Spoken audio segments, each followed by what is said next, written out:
পঞ্চগড়ে সৌর বিদ্যুৎ, আইসিটি ও হসপিটালিটি খাতে বিনিয়োগে আগ্রহী মালয়েশিয়ার ব্যবসায়ীরা।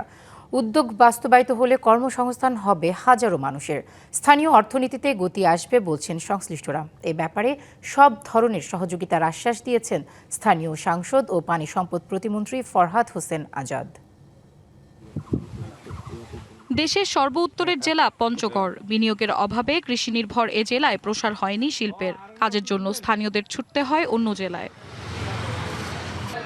এমন বাস্তবতায় পঞ্চগড়ে বিদেশি বিনিয়োগ এনে শিল্পায়ন ও কর্মসংস্থান বাড়ানোর উদ্যোগ নিয়েছেন পানি সম্পদ প্রতিমন্ত্রী ফরহাদ হোসেন আজাদ। বিনিয়োগের সম্ভাব্যতা যাচাইয়ে এরই মধ্যে মালয়েশিয়ার একটি ব্যবসায়ী প্রতিনিধি দল পঞ্চগড় সফর করছেন। পরিদর্শন শেষে সৌরবিদ্যুৎ, আইসিটি ও হসপিটালিটি খাতে বিনিয়োগের আগ্রহ দেখিয়েছেন তারা।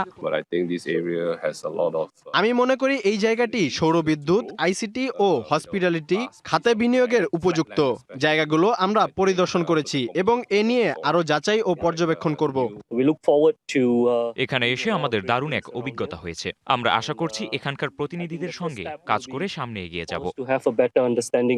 কালার এক্সপার্ট ডার্ক স্যাপ এবং মাইল্ড অন হ্যান্ডস টেকনোলজি সমৃদ্ধ অরিক্স অ্যাডভান্স ডিটারজেন্ট পাউডার আপনার লন্ড্রি এক্সপার্ট। বিনিয়োগ হলে স্থানীয় ব্যবসা বাণিজ্যেরও সম্প্রসারণ হবে বলছেন স্থানীয় ব্যবসায়ীরা।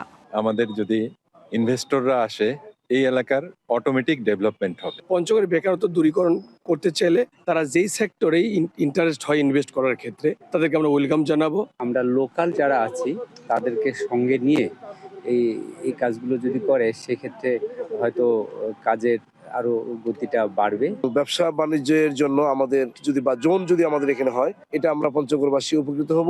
বিনিয়োগকারীদের সব ধরনের সহযোগিতার আশ্বাস তার। এই এলাকার উন্নয়নের জন্য সামগ্রিক হয়ে কি করা যায় সেই বিষয়ে মাননীয় প্রধানমন্ত্রী নির্দেশনা দিয়েছেন। মালয়েশিয়া থেকে একটা বড় বিজনেস টিম তারা ইনভেস্ট করতে চায় এবং এখানকার কোনো প্রতিষ্ঠান হয়, সেক্ষেত্রে আমি মনে করি এই এলাকার যে চিত্র বা এই এলাকা মানুষের যে দুর্ভোগ আছে সেটা কিন্তু আমূল পরিবর্তন হয়ে যাবে। বিনিয়োগ বাস্তবায়িত হলে পঞ্চগড়ের পাশাপাশি উত্তরাঞ্চলের অর্থনীতিতেও যোগ হবে নতুন সম্ভাবনা বলছেন স্থানীয়রা। DBC news desk.